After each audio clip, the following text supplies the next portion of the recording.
భారత పార్లమెంట్లో జూలై 28, 29వ తారీఖున పెహల్గాం ఉగ్రదాడిపైన చర్చ జరిపారు. ఏప్రిల్ 22న పెహల్గాంలో జరిగిన ఉగ్రదాడిలో 26 భారతీయులు మరణించారు. ఈ ఘటనకు పాల్పడిన పాకిస్తాన్పై భారత్ చేసిన మిలిటరీ ఆపరేషన్ మరియు ఇతర చర్యలను విదేశాంగ మంత్రి జైశంకర్, హోంమంత్రి అమిత్ షా, పీఎం నరేంద్ర మోడీలు సభకు వివరించారు. మొదటగా పాకిస్తాన్ కు సింధు నది జలాలను ఆపడం జరిగింది. బోర్డర్లను మూసివేశాం. పాకిస్తానీయుల వీసాలను రద్దు చేసి పాక్ పౌరులందరినీ వెనక్కి పంపించాం. పాకిస్తాన్, భారత్ల మధ్య వాణిజ్యాన్ని పూర్తిగా నిలిపివేశాం. పాకిస్తాన్ లోని 9 ఉగ్రవాద శిబిరాలపైన దాడులు చేసి సుమారు 100 మంది ఉగ్రవాదులను అంతమొందించాం. అలాగే అంతర్జాతీయంగా మొదట పాకిస్తాన్ చేసిన ఉగ్రదాన్ని అందరి దేశ ప్రతినిధులకు వివరించడం, అలాగే ఐక్యరాజ్య సమితిలో సుమారు 190 దేశాలు పెహల్గాం దాడిని ఖండించాయి. మరియు ఈ దాడి చేసిన లష్కరే తోయిబాకు సంస్థకు చెందిన ది రెసిస్టెంట్ ఫ్రంట్ ను అమెరికా అంతర్జాతీయంగా ఉగ్రవాద సంస్థగా గుర్తించడంలో భారత్ పోషించిన పాత్రను ఇలా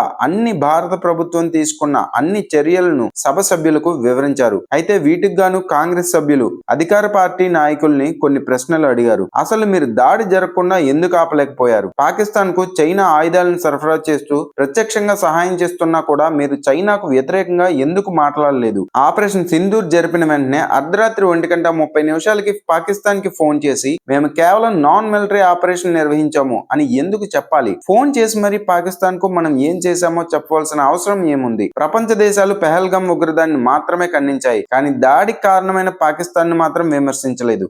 అంటే ప్రపంచ దేశాలు పాకిస్తాన్ ను కూడా భారత్ తో సమానంగా చూస్తున్నాయా? ట్రంప్ పదే పదే నేను చెప్పడం వల్లనే ఇండియా పాకిస్తాన్ యుద్ధం ఆగింది అని చెప్తూ ఉంటే కేంద్ర మంత్రులు మాత్రమే ట్రంప్ వ్యాఖ్యల్ని ఖండిస్తున్నారు. Prime minister Narendra Modi direct గా ఓపెన్ గా ఎందుకని ఈ వ్యాఖ్యల్ని ఖండించడం లేదు అని ప్రశ్నించారు. ఆపరేషన్ సింధూర్ జరిపి ఉగ్రవాదులను చంపిన తర్వాత భారత్ అర్ధరాత్రి పాకిస్తాన్ కు 1:30 కాల్ చేసి మీ మీద నాన్ మిలిటరీ ఆపరేషన్ మాత్రమే చేశాము అని చెప్పడం మీద మీ అభిప్రాయం ఏంటో కామెంట్స్ లో తెలపండి. అలా చెప్పవలసిన అవసరం ఉందా? కారణం ఏంటి? చెప్పాల్సిన అవసరం లేదు ఎందుకు? కామెంట్స్ లో తెలియచేయండి.